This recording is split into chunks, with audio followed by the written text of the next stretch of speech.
আমরা ভাই বোন মিলে মার 5টি সন্তান। বাবা বলতো মার হাতের 5টি আঙুল। সবার বড় ছিল বড়দা, মার 19 বছর বয়সের ফল। প্রথম বলে বড়দা মার সেই বয়সের রূপ যতটা পেরেছিল পুঁটুলি বেঁধে নিয়ে জগতে এসেছিল।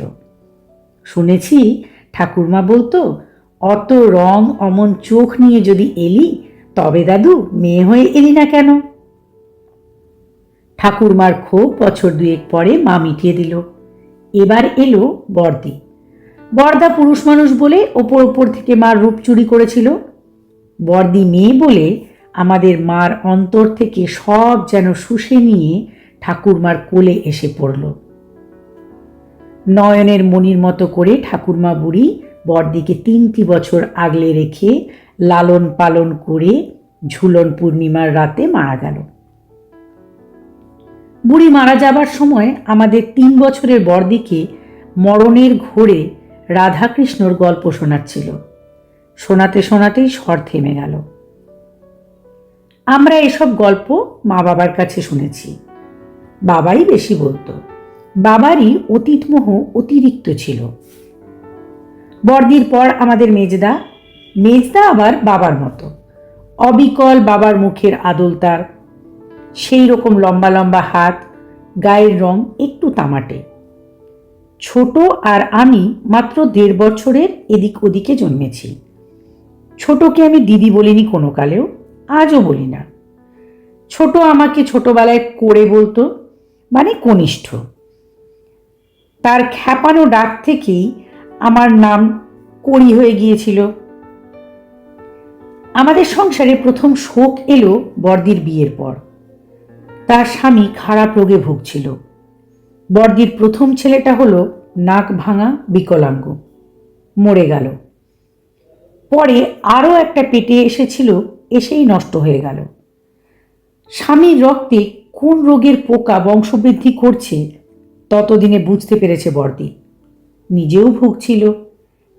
একদিন স্বামীকে ঘরের মধ্যে পুরে বাইরে থেকে ছিটকিনি তুলে দিয়ে বর্দি চলে এলো, আর স্বামীর গৃহে যায়নি। বর্দির পর দ্বিতীয় শোক মেজদার অন্ধ হওয়া। মেজদা দানাপুর যাচ্ছিল কাজে। ট্রেনে বড় ভিড়। যাত্রীরা ঢোকার দরজা বন্ধ করে রেখেছিল। মেজদা পান কেনার জন্য জানলা খুলে পানওয়ালাকে ডাকছিল। এক দঙ্গল বেহারিকে আসতে দেখে গোলমালের ভয়ে কাচের জানলা নামিয়ে চুপ করে বসে থাকলো। তারা প্রথমে দরজার কাছে গিয়ে ধাক্কাধাক্কি করলো, পরে জানলার কাছে এলো, ক্ষিপ্তভাবে কি বলছিল। কামরার লোক মেজদাকে জানলা খুলতে বারণ করলো। তখন খুব আচমকা বাইরে থেকে একটা লোক তার টিনের সুটকেসটা জানলায় ছুঁড়ে মারল। কাঁচ ভেঙে তার ধারালো ফলা মেজদার চোখে মুখে ঢুকে গেল, রক্তে সর্বাঙ্গ লাল হলো। হাসপাতালে একটানা 6 মাস কাটিয়ে বেচারা মেজদা ফিরে এলো বাড়িতে। তার 2 চোখ সেই নির্বোধ সুটকেসওয়ালা অন্ধ করে দিয়ে ভিড়েই মিশে থাকলো। আমাদের তৃতীয় শোক বাবার মৃত্যু। বাবা সন্ন্যাস রোগে মারা গেল। মার কাছে বাবা স্নান করছিল। অল্প অল্প জ্বর ছিল গায়ে। মা ঈষদুষ্ণ জলে বাবার গা ধুইয়ে তোয়ালে দিয়ে মুছিয়ে দিচ্ছিল। বাবা মার কোলের ওপর হঠাৎ শুয়ে পড়ে কি বলতে গেল, পারল না। মৃত্যু এসে বাবার মুখে হাত চাপা দিয়ে কথা থামিয়ে দিয়েছিল। বাবা তৈরি ছিল, চলে গেল। বাবার মৃত্যুর 2 বছর পর আমাদের চতুর্থ শোকও এলো। ছোট বড় জেদি। চিরকালই সে যখন যা ঝোঁক ধরেছে করতে গেছে। আমি তাকে কত বলেছি, ওভাবে জেদ ধরে কাজ করতে যাস না, তুই সব পারবি এমন তো কোনো কথা নেই। আমার কথা ছোট গ্রাহ্যই করতো না। তার ধারণা ছিল সে চেষ্টা করলে সব পারে। ছোট এসব বুঝতো না, বুঝতে চাইতো না। অকারণে সে মেতে থাকত। তার কাজের অন্ত ছিল না, খাওয়া দাওয়া বিশ্রামের বালাই ছিল না। সকালে মিশনারিদের অনাথালয়ে গৃহিণীপনা করত। দুপুরে বর্দির সঙ্গে শখের চাকরি করতে যেত স্কুলে। বিকেল আর সন্ধ্যাবেলায় ফুলবাজারের সেই ঝুপসি ঘরটায় লণ্ঠনের টিমটিম বাতির আলোয় বসে ওর দলের ছেলে ছোকরাদের সঙ্গে রাজনীতির কাজ করত। একদিন ছোট বুঝতে পারল তার বয়সে যতখানি জীবনী শক্তি স্বাভাবিক, তার অনেক বেশি সে অত্যন্ত হঠকারিতার মতন ব্যয় করেছে। এখন তার জীবনের কলসি প্রায় ফাঁকা। ডাক্তারবাবু স্পষ্টই বলে দিল, আর ওঠা চলা নয়, বেশি কথা বলাও না, বিছানায় শুয়ে থাকা, ইঞ্জেকশন, ওষুধ, ভালো ভালো খাওয়া আর চুপ করে পড়ে থাকা। ছোট বলল, তাহলে আমি তো মরে যাব। জবাবে ডাক্তারবাবু বলল, দেখা যাক। সেই থেকে ছোট বিছানায়। বছর পুরো হয়ে গেছে, আরও কিছুদিন থাকতে হবে। আমাদের সংসারের পঞ্চম শোক এসেছে সত্য, মা মারা যাবার পর। এই ফাল্গুনের গোড়ায় মা চলে গেল। মার মাথার চুল সাদা হয়েছিল, গালের চামড়া দুধের জুড়ানো স্বরের মতো কুঁচকে এসেছিল। কপাল ভরা দাগ আর আধ পাকা ছানি নিয়ে মা বিদায় নিল। যাবার আগে দেখে গেল তার হাতের 5টি আঙুল একে অন্যের পাশেই আছে। তখনও সকালে হিম পড়ে। আমাদের দোতলার বড় বারান্দা শিশিরে ভিজে রয়েছে, সূর্য ওঠেনি, রং ধরেছে সবে। মার বিছানার চারপাশে আমরা 5 জনে দাঁড়িয়ে। মা চলে গেল। বড়দা আগেই বলেছিল আমরা বারোয়ারি শ্মশানে মাকে নিয়ে যাব না, আমাদের বাড়ির বাগানে দাহ করব, পরে সেখানে একটা বেদি করে রাখব। বিঘে খানেকের ওপর জমি নিয়ে আমাদের দোতলা বাড়ি, 5 বিঘের বাগান, পাঁচিল দিয়ে ঘেরা। উত্তরের দিকে যেখানে করবীর ঝোপ, স্থলপদ্ম রাশিকৃত গাছ, ঘাসের জঙ্গল, সেই দিকটা মাকে দাহ করবার জন্য আমরা বেছে নিয়েছিলাম।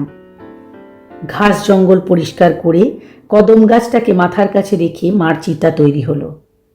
পাশে বুড়ো কাঠচাঁপা দাঁড়িয়ে থাকলো, আমাদের বাবার মতো দেখাচ্ছিল তাকে। তারপর মার দাহ হলো। যখন আগুন তার অকলুষ শিখা বিস্তার করে মার শরীর আগলে রেখেছিল, তখন আমি আমাদের 5 জনকে দেখছিলাম। বড়দা খানিক রোদে খানিক ছায়ায় দাঁড়িয়ে এক দৃষ্টে চিতার দিকে তাকিয়েছিল, মাঝে মাঝে কি বলছিল। বড়দি কদমতলার মাটিতে গালে হাত দিয়ে বসেছিল।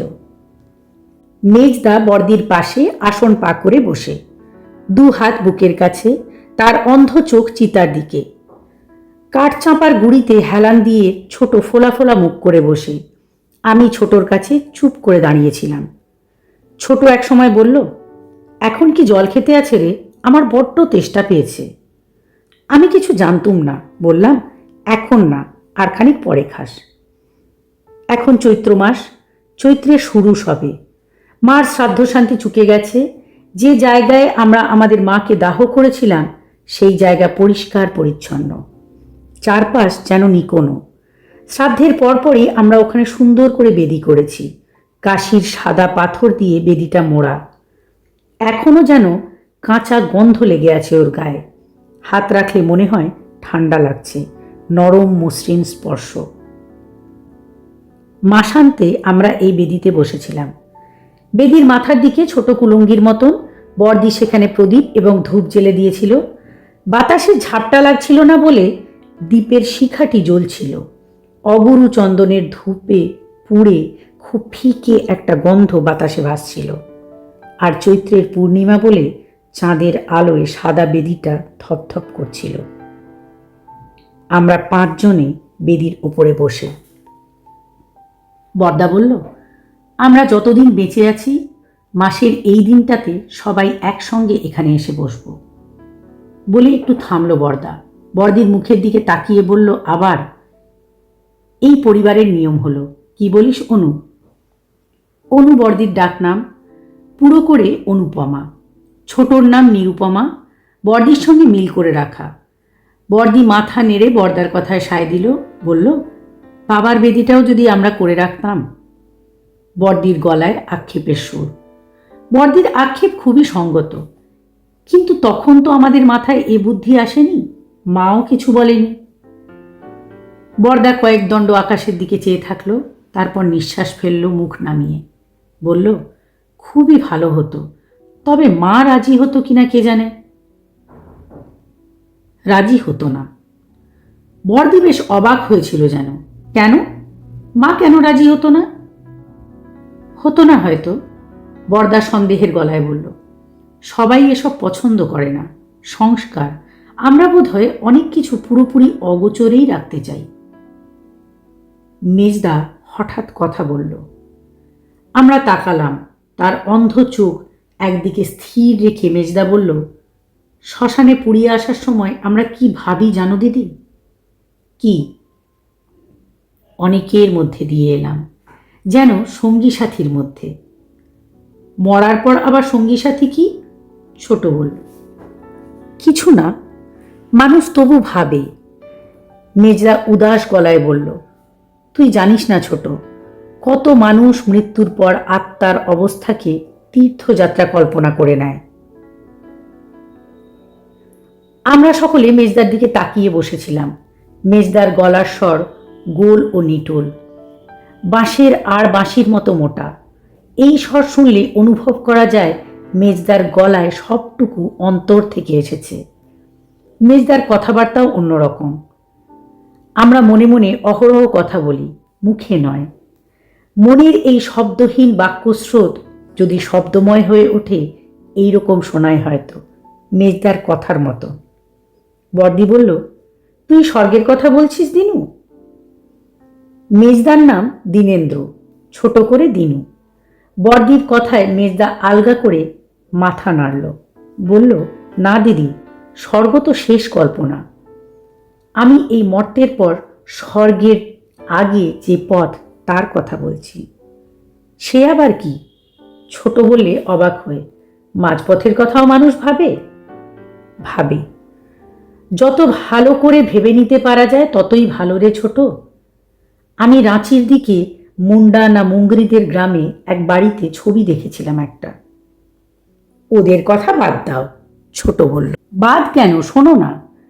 মেজদা যেন অন্ধ চোখে জ্যোৎস্না মেখে সামান্য মুখ ফেরালো, বলল, মাটির বাড়ি, বাইরের দেওয়ালে রং গুলে একটা বাচ্চা ছেলের ছবি আঁকা।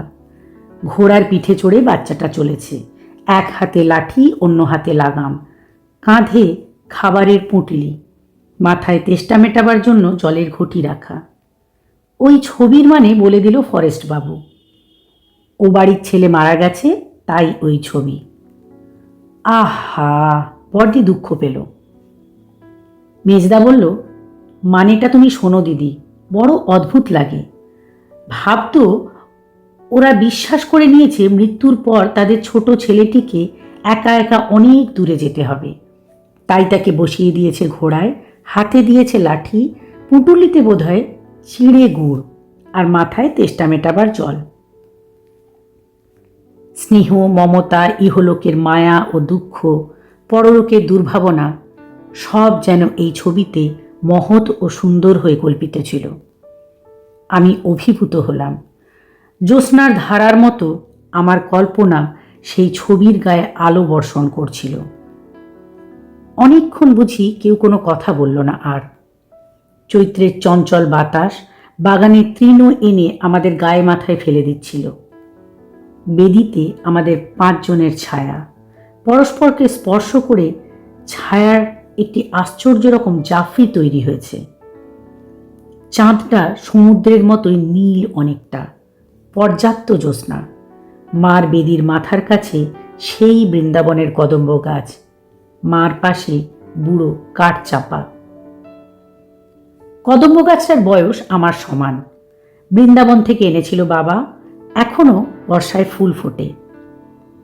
বর্দি প্রথমে নিঃশ্বাস ফেলল, বর্দার দিকে হাত বাড়িয়ে বলল, আমার গাটা একটু দেখতো দাদা। কেন রে, কি হলো? বর্দা উদ্বেগের গলায় বলল, আমায় যদি কেউ মার হাতে কিছু দিতে বলে, কি দেব রে? বর্দি আমাদের প্রত্যেকের মুখে একে একে তাকালো, তারপর কেমন করে যেন মাথা নাড়ল, বলল, জানি না, কি দেব মার হাতে কে জানে। কথাটা আমাদের কানের পাশ দিয়ে যেতে যেতে হঠাৎ যেন ঘুরে দাঁড়ালো। আমাদের মনোযোগ আকৃষ্ট হলো। সহসা অনুভব করলাম বিহ্বল হয়েছি। মার হাতে কি দেব, এই প্রশ্ন আচমকা বর্দি আমাদের সামনে জবনিকার মতো নিক্ষেপ করল। আমরা অসংবিত ও বিমূঢ় হয়ে বসে থাকলাম। তারপর ক্রমশ বর্দির কথার পরিপূর্ণ মর্ম আমাদের হৃদয়ে অনুভব করতে পারলাম। সমূলে সচকিত হওয়ার মতো আমরা শিহরিত ও কম্পিত হয়ে দেখলাম এই প্রশ্ন যেন আমাদের সমস্ত বোধ অধিকার করেছে। আমরা কি দেব, কি দিতে পারি মাকে? মনে হলো এই অদ্ভুত প্রশ্নে আমরা আমাদের সম্মিলিত বোধ থেকে পৃথক হয়ে গিয়েছি। যেন কোনো ভয়ঙ্কর পর্বত চূড়ায় এনে কেউ আমাদের পরস্পরের দেহের সঙ্গে বাঁধা দড়ি কেটে দিয়েছে। আমরা সবাই চূড়োর অন্তিম প্রান্তে দাঁড়িয়ে আছি। স্তব্ধ নিঃসাড় হয়ে আমরা বসে থাকলাম। চাঁদের আলো কদম গাছের ছায়াটিকে বেদির সামনে শুইয়ে রেখেছে। করবি ঝোপে বাতাস যেন ডুব দিয়ে সাঁতার কেটে কেটে যাচ্ছিল, শব্দ হচ্ছিল পাতার। আমরা আমাদের ছায়ার নকশা থেকে চোখ তুলে কখন যে শূন্যে দৃষ্টি রেখেছি কেউ জানি না। বরদাই প্রথম কথা বলল। মার কোলে বরদাই প্রথম এসেছিল, বরদাকে দিয়েই মায়ের মাতৃত্ব শুরু। হয়তো তাই বরদা এই নীরবতা এবং অপেক্ষা প্রথমে ভাঙল, যেমন করে মার সন্তান কামনার অপেক্ষা ভেঙেছিল। অনু কিন্তু কথাটা মন্দ বলেনি। বরদা ধীরে সুস্থে নরম গলায় থেমে থেমে বলতে লাগলো, আমরা কেউ মৃত্যুর পরটর বিশ্বাস করি না, তবু ভাবতে ভালো লাগছে আমাদের মা দিনুর গল্পের মতো দীর্ঘ পথ হেঁটে যাবে। আমরা মার জন্য কে কি দিতে পারি? আমরা প্রকৃতপক্ষে ওই একই চিন্তা করছিলাম। মার সেই দীর্ঘ অন্তহীন পথযাত্রায় আমরা মাকে কি সম্পদ দিতে পারি? বরদা দীর্ঘ করে নিঃশ্বাস ফেলল, কদম ছায়ার দিকে তাকিয়ে থাকলো কয়েক দণ্ড, তারপর মুখ তুলে বলল, কি যে দেব আমিও ভেবে পাচ্ছি না। বরদার গলার স্বর বিষণ্ণ উদাস। বরদিকে দেখল বরদা। কাঠ চাঁপার বুড়ো গাছটাকে অন্যমনস্কভাবে লক্ষ্য করল। মার অনেক দুঃখ ছিল, অনেক। আমি সব দুঃখের কথা জানি না, একটা দুঃখ জানি, আমাকে নিয়ে। আমার মনে হলো বরদা ঠিক আমার মতো করেই ভাবছে। এ সংসারে মা কি পায়নি, কি অভাব ছিল, কি পেলে মার সে অভাব থাকতো না, আমরা এখন তাই ভাবছিলাম। মার এই পরবর্তী যাত্রায় আমরা বোধহয় মাকে সেই জিনিস দিতে চাইছিলাম যা এখানে দিতে পারিনি। সেরকম দুঃখ তো আমার জন্যও মার ছিল, ছোট বলল বরদাকে লক্ষ্য করে। আমাদের সবার জন্যই ছিল, বরদা জবাব দিল। তাহলে কি আমরা মার হাতে সেই দুঃখগুলো আর দিতে চাই না? ছোট অসহায়ের মতো শুধল। তাছাড়া আমরা আর কি দিতে পারি? বরদা ছোটর দিকে তাকিয়ে বলল, চাল কলা জল আমাদের মার দরকার নেই। মাকে যদি আমরা সেই মনের জিনিসগুলো দিতে পারি যা এখানে পারিনি, মার কাজে লাগবে। কাজ শব্দটা বরদা টেনে বড় করে উচ্চারণ করল। আমি মনে মনে বরদার কথায় সায় দিলাম। মাকে আমরা অন্য কিছুই দিতে পারি না। তুই তো জানিস অনু, বরদা বরদিকে লক্ষ্য করে কথা শুরু করলো, আমি বিয়ে করিনি বলে মার মনে বড় দুঃখ ছিল, অভিমানও। মার কি স্বাদ ছিল আমি জানি, কিন্তু আমার ইচ্ছে ছিল না। আমার জন্যে মা মেয়ে পছন্দ করে রেখেছিল, বাবা সেই মেয়েকে আশীর্বাদ করতে যাবে বলে ঠিকও করেছিল। আমি অমত করায় ব্যাপারটা আর শেষ পর্যন্ত গড়ায়নি। তুমি অমত করলে কেন? আমি বরদার ওপর যেন অপ্রসন্ন হয়ে বললাম। কেন করলাম? বরদা আমার দিকে তাকালো, তাকিয়ে থাকলো, পলক ফেলল না। তারপর অতিশয় স্নিগ্ধ হয়ে বলল, আমার বন্ধু অবনীর সঙ্গে সেই মেয়েটির ভাব ছিল। তাহলে সন্দেহ? ছোট যেন বিরক্ত হলো। না রে, সন্দেহ নয়, মেয়েটিকে অবনী ভালোবাসত। বরদা শান্ত গলায় বলল, মাকে আমি বলেছিলাম, মা বলেছিল, কিন্তু কনক যে অপরূপ সুন্দরী, এ মেয়ে এলে আমার বংশধারা কত সুন্দর হবে ভেবে দেখ। কয়েক দণ্ড থেমে বরদা যেন মার সঙ্গে তার সেই কথোপকথন স্মরণ করল। তারপর বলল, আমি সৌন্দর্য ভালোবাসি, কিন্তু ভালোবাসা আরও বেশি ভালোবাসি। অনেকক্ষণ আর কথা বলল না, বেদির দিকে তাকিয়ে থাকল। মা এই কথা কেন যে বুঝল না? বরদা আক্ষেপের গলায় বলল। মনে হচ্ছিল তার কোনো পুরনো প্রদাহ সে আজ অত্যন্ত ব্যথার সঙ্গে আবার অনুভব করছে। অনেকটা সময় চুপ করে থেকে বরদা দীর্ঘ নিঃশ্বাস ফেলল। মৃদু গলায় টেনে টেনে বলল, আমি মাকে আমার সেই ভালোবাসার মন দিতে পারি। বরদা নীরব হলে সাদা বেদিটার গায়ে চাঁদের আলো ছেঁড়া মেঘের ফাঁকে মলিন হলো সামান্য। আমরা নির্বাক বসে থাকলাম। চৈত্রের বাতাস করবি ঝোপের তলা থেকে ধুলোর গুঁড়ো এনে মাখিয়ে দিল। রাস্তা দিয়ে একটা টাঙা যাচ্ছে, টাঙাওয়ালার পায়ে টেপা ঘন্টি বাজছিল। কদম গাছের ছায়া যেন একটু হেলে গেছে। তাহলে আমিও বলি, বর্দি বলল। বর্দার পর বর্দিরই বলার কথা। আগে বর্দি দিশাহারা হয়ে বলেছিল সে কি দেবে জানে না।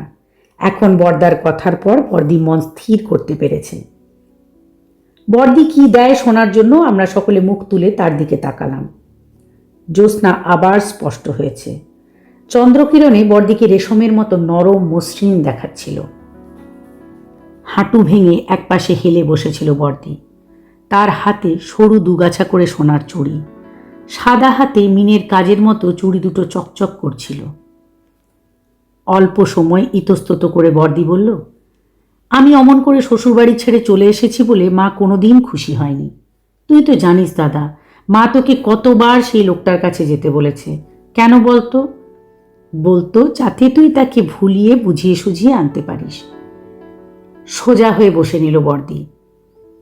বাঁ হাত গলার কাছে নিয়ে গিয়ে তার মটর হাড়ে আঙুল রাখল। বাবাকেও মা বুঝিয়েছিল। আমি ওখান থেকে চলে এসে ভুল করেছি, অন্যায় করেছি, বরং চেপে বসে থাকলে তাদের জামাইকে শুধরে নিতে পারতাম। মা আমায় বলতো, এই তেজ দেখিয়ে তুমি তোমার ক্ষতি করলে, সারা জীবন পড়বে। তুমি তো আজও মাঝে মাঝে কাঁদো বর্দি, ছোট আচমকা বলল। বর্দি ছোটর দিকে তাকালো, ভাবলো যেন, বলল, কাঁদি। আস্তে আস্তে মাথা নাড়ল বর্দি। কাঁদি। মা কেন আমায় আবার বিয়ে করতে বলল না? তোমার কি আবার বিয়ে করার সাধ ছিল? আমি অবাক হয়ে বর্দির দিকে দেখছিলাম। হ্যাঁ, বাবা মা যদি বলতো আমি আবার বিয়ে করতাম।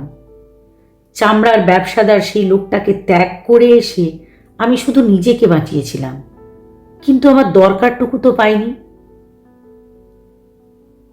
তোমার আবার বিয়ে করা খুব সহজ ছিল না বর্দি? ছোট বলল। না হয় কঠিনই ছিল, তাতে কি? বর্দি যেন দ্বিধা বোধ করে থামল, তারপর বলল, সংসারে এমন মানুষ ছিল যে আমায় বিয়ে করত। মার সাহস হলো না। একদিন আমি মাকে বলেছিলাম, রোগ, নোংরামি, কষ্ট সব সহ্য করি, তাতে তোমার আপত্তি নেই। আপত্তি সুখ পাবার ব্যবস্থা করতে। মা খুব অসন্তুষ্ট হয়েছিল, বলেছিল এ বাড়ির মর্যাদা নষ্ট হোক এমন কিছু করতে আমি দেব না। মা মর্যাদা চাইতো, আমি সাহস চাইতাম। বর্দি সামান্য থামল। তার সমস্ত শরীর রেশম দিয়ে মোড়া সাজানো পুতুলের মতো দেখাচ্ছিল। ভাঙা হাঁটু, মাটির ওপর ভর করা হাত। নিঃশ্বাস ফেলে বর্দি বলল, মাকে আমি মানুষের উচিত সাহস দিতে পারিনি। মা যেন সেই সাহস পায়। কথা শেষ করে বর্দি আকাশের দিকে চোখ তুলল। আমরা স্তব্ধ। চৈত্রের বাতাস এসে কদমের কয়েকটি শুকনো পাতা ফেলে গেল। চাঁদের আলোয় একটা কাঠবেড়ালি কাঠ চাঁপার ডাল বেয়ে এগিয়ে এসে আবার ছুটে পালালো। বেদির কুলঙ্গির মধ্যে প্রদীপটা অকম্পিত জ্বলছে। ধূপধুনো ফুরিয়ে গেছে, আমরা আর গন্ধ পাচ্ছিলাম না। এবার মেজদার পালা। আমরা মেজদার কথা শোনার জন্য অপেক্ষা করছিলাম। মেজদা কিছু বলছিল না। ছোট মেজদার গায়ে হাত দিল। মেজদা, তুমি? মেজদা মাথা নাড়ল। এখনো কিছু ভেবে পাইনি, তোরা বল, তুই বল ছোট। ছোটর স্বভাবই আলাদা, তার অত খুঁটিয়ে খুঁটিয়ে ভাবনা নেই। ছোট একবার প্রদীপের দিকে তাকালো, এবার আকাশের দিকে, খুক খুক করে কাশলো কবার। তারপর বলল, এত অল্প বয়সে আমার একটা বিশ্রী অসুখ করলো বলে মা বেচারি বড় কষ্ট পেয়েছিল। ভাবতো আমি আর বাঁচব না।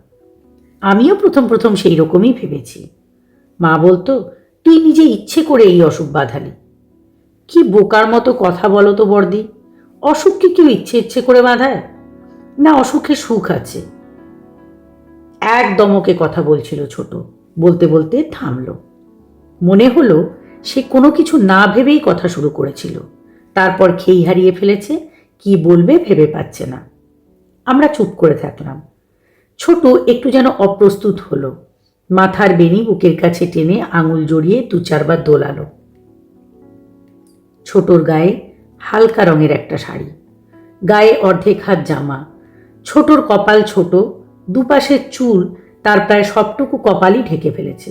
নাকটি লম্বা, চোখ দুটো খুব কালো। ছোটর হঠাৎ থেমে যাওয়া, হঠাৎ অপ্রস্তুত বোধ করা এবং এই আপাতত চাঞ্চল্য থেকে মনে হলো ছোট যেন খেই খুঁজে নেওয়ার চেষ্টা করছে। আরও একটু সময় নিল ছোট। সে তার কথা খুঁজে পেল। বলল, অসুখ কেউ ইচ্ছে করে বাঁধায় না। অসুখে সুখ নেই, তাও ঠিক। তবু আমি এই অসুখে পড়ে একটা সুখ পাচ্ছিলাম। তুমি তো জানো বর্দি, অসুখের সময় আমার বন্ধু বান্ধবরা খোঁজ খবর নিতে আসতো। বেশি আসতো সুশান্ত, প্রায় রোজই। অনেকক্ষণ থাকতো, আমায় ভোলাবার চেষ্টা করতো, বলতো এই অসুখ কিছুই না। মা কেন জানি এটা পছন্দ করতো না, একেবারেই নয়। ছোট তার দীর্ঘ বেনি কাঁধের ডান পাশে রাখলো, আকাশের দিকে তাকালো, আবার তাকিয়ে থাকলো। বলল, একদিন মা আমার সামনে সুশান্তকে বলল, তুমি তো ডাক্তার নও, কেন অযথা ওসব কথা বলো? ওকে বকিও না, বিরক্ত করো না। সুশান্ত তারপর থেকে আর আসতো না। আমি মাকে বলেছিলাম, অকারণে তুমি ওকে অপদস্থ করলে। মা বলেছিল, ওরা আমার অনেক করেছে, তোমায় মাতিয়ে এই অসুখ দিয়েছে, তা দিক, আর আমার সুখ দরকার নেই। ছোট আকাশ থেকে চোখ নামালো, তার গলা কাঁপছিল, চোখ যেন একটু চিকচিক করছে। ও বলল, মা আমার অসুখটাই দেখেছিল, সুখ দেখেনি। মা জানতো না জগতের সব রোগ কেবল ডাক্তার দিয়ে সারানো যায় না। আশা পাওয়া অনেক, ভরসা পাওয়ার কত শক্তি। ছোট আমার দিকে তাকালো। আমি মাকে আর কিছু দিতে পারি না, মন ছাড়া, আশা ছাড়া, ভরসা ছাড়া। মা যেন তার মনে ভরসা পায়। ছোট নীরব হলো। মার বেদিতে কদম ছায়া উঠে এসেছে, বর্দার পাশ দিয়ে ছায়াটা বর্দির কোলে গিয়ে বসেছে। বাতাবি লেবুর গাছটা অনেক দূরে, তার মাথার উপর দিয়ে ভাঙা দেওয়ালের ফাঁকে রেল লাইনের বাতি চোখে পড়ছিল আমার। দশরথ ধোপার কুঠিতে ওরা গান গাইছে। গত সপ্তাহে দশরথের ছেলের বিয়ে হয়েছে, আজও থেকে থেকে সেই আনন্দের লহরী তোলে তারা। খুব যেন ক্লান্ত হয়ে ছোট তার মাথা আমার কাঁধে রাখলো, বলল, করি, এবার তোর পালা। বর্দা বর্দি আমার দিকে তাকালো। মেজদা তার অন্ধ চোখ অনুমানে আমার দিকে ফিরিয়ে রাখল। সহসা অনুভব করলাম ওরা আমার হৃদয়ে লুকোনো মার ছবি দেখার জন্য সতৃষ্ণ চোখে চেয়ে আছে। আমার ভয় করছিল। কাঠগোড়ায় দাঁড়ানো কোনো সাক্ষীর বোধ হয় জবানবন্দি দেওয়ার সময় এইরকমই ভয় হয়। এই মুহূর্তে সকলই স্তব্ধ। চৈত্র বাতাসও শান্ত হয়ে আছে। দুধের ফেনার মতো জ্যোৎস্নায় আমার চারটি উৎকর্ণ আত্মীয় নিষ্পলকে আমায় দেখছে। বর্দার দিকে তাকিয়ে আমি কথা বলবার আয়োজন করছিলাম। বর্দার পাশ দিয়ে বেদির কুলঙ্গিতে প্রদীপ চোখে পড়ছিল। শিখাটি স্থির, মার চোখের মতো শিখাটি যেন আমায় লক্ষ্য করছিল। ভেবে পাচ্ছি না, আমি বললাম। আমার মন স্থির নয়, নিঃসংশয় নয়। দ্বিধায় গলায় জড়িয়ে জড়িয়ে আমি বললাম, কখনো মনে হচ্ছে অনেক কিছু যেন দেবার আছে, আবার মনে হচ্ছে কিছুই নেই। আমি সবচেয়ে ছোট বলেই মা আমায় তার শেষ গচ্ছিত ধনের মতো কবে সরিয়ে রেখেছিল। মানুষ যেমন করে সিন্ধুকে অবশিষ্ট অলংকার তুলে রাখে, অনেকটা সেই রকম। ব্যবহার করতো না, দেখতও না। কথা বলার সময় ক্রমশ আমার মনে হচ্ছিল আমি ভয় কাটিয়ে উঠতে পারছি। গলা কাঁপছিল তখনও, কিন্তু আমার স্বর স্পষ্ট হয়ে এসেছে অনেকটা। তোমরা মাকে যত পেয়েছ, যেমন করে পেয়েছ, আমি তা পাইনি।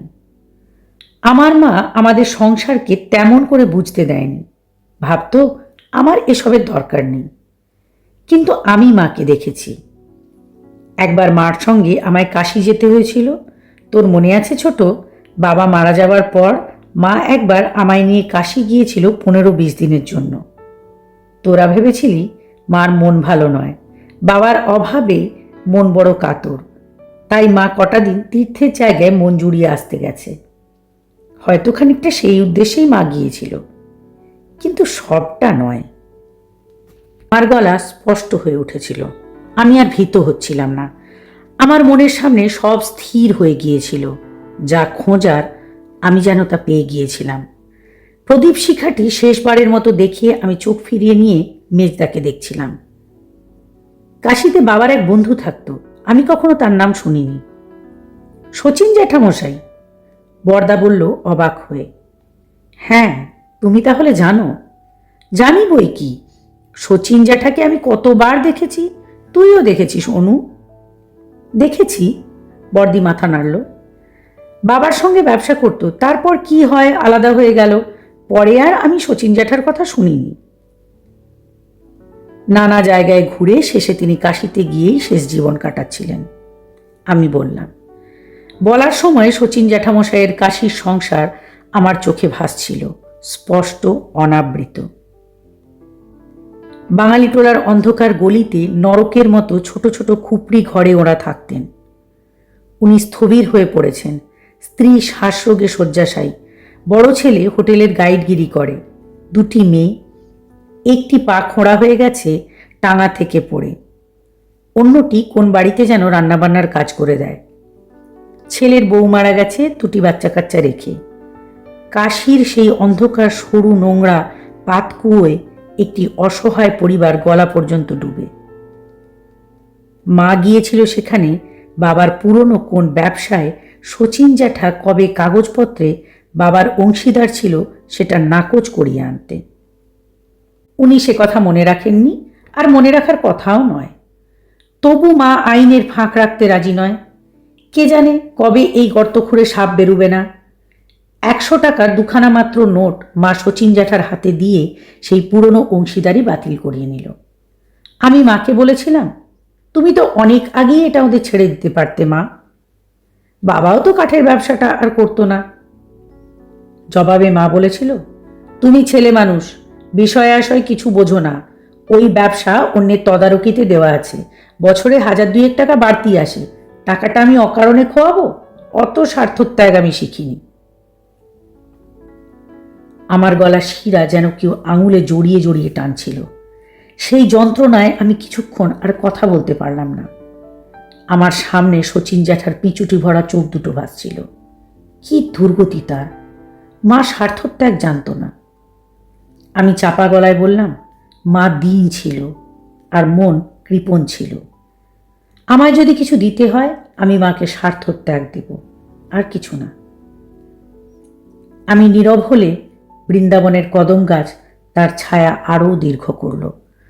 বর্দির বুকে সেই ছায়া দেখলাম। কয়েকটি খড়কুটো এলো দমকা বাতাসে। দশরথ ধোপাদের বস্তিতে গানের সুর থেমে গেছে। একটি রাত্রিগ্রামী ট্রেন সাঁকো ও প্রান্তে দাঁড়িয়ে হুইসেল দিচ্ছে পথের জন্য। ধ্বনিটা ক্ষীণ হয়ে এখানে ভেসে আসছিল। মেজদা কিছু বলেনি, এবার বলবে। মেজদার পালা ফুরোলে আমাদের 5টি আঙুলি গুটিয়ে যাবে। আমরা কেউ কোনো কথা না বলে মেজদার দিকে তাকিয়ে থাকলাম। মেজদা কিছু বলছিল না। মেজদা শূন্য পানে মুখ তুলে রেখেছিল। আমরা অপেক্ষা করছিলাম। অধীর উৎকণ্ঠিত সেই অপেক্ষা দীর্ঘ মনে হচ্ছিল। দিনু, বরদা মেজদাকে ডাকল। মেজদা স্থির, শান্ত, যেন আকাশের দিকে তার অন্ধ চোখ মেলে সে হৃদয় দিয়ে মাকে দেখছে। দিনু, এবার বর্দি হাত বাড়িয়ে মেজদার গা স্পর্শ করল। মেজদা তবু পাথরের মতো বসে। তার নিঃশ্বাস পড়ছে কি পড়ছে না বোঝাই যাচ্ছিল না। ছোট ডাকলো, মেজদা। হাত দিয়ে মেজদাকে স্পর্শ করে বললাম, মেজদা, এবার তোমার পালা। মেজদা সামান্য নড়ল। আকাশের দিকেই তার মুখটি তোলা। অমল জ্যোৎস্না তার সমস্ত মুখে লেপে রেখেছে। তার দুই অন্ধ নয়ন নিবিড় করে সেই আলো মাখছিল। মেজদা তার সাদামাটা মেঠো সুরেলা গলায় বলল, সৎকার শেষ হয়ে গেলে মানুষকে আর কি দিতে পারে? তোমরা মার সৎকার শেষ করেছ, আমার কিছু দেওয়ার নেই। কয়েক দণ্ড থামল মেজদা, তারপর বলল, আমাকে যেন একটা নির্বোধ সুটকেসওয়ালা অন্ধ করে দিয়ে গেল। তেমনি মাকে এই সংসারের শনিতে অন্ধ করেছিল। মা যে কত অন্ধ আমি জানতাম। এই অন্ধ চোখ মাকে আর দিতে ইচ্ছে করে না। মা আমার হৃদয় চক্ষু পাক। মেজদা আর কিচ্ছু বলল না। কাশি সাদা পাথরে বাঁধানো মার বেদির ওপর আমরা 5টি সন্তান বসে থাকলাম। শব্দহীন সেই চড়াচড়ে বসে অনুভব করলাম আমাদের মার সৎকার যেন এইমাত্র সমাধা হলো। সর্বগ্রাস এই দুঃখেও আমরা মার নির্বিঘ্ন যাত্রা কামনা করছিলাম। আমাদের যা দেবার সাধ্যমতো দিয়েছি। মা সেই অন্তহীন পথ এবার অতিক্রম করুক।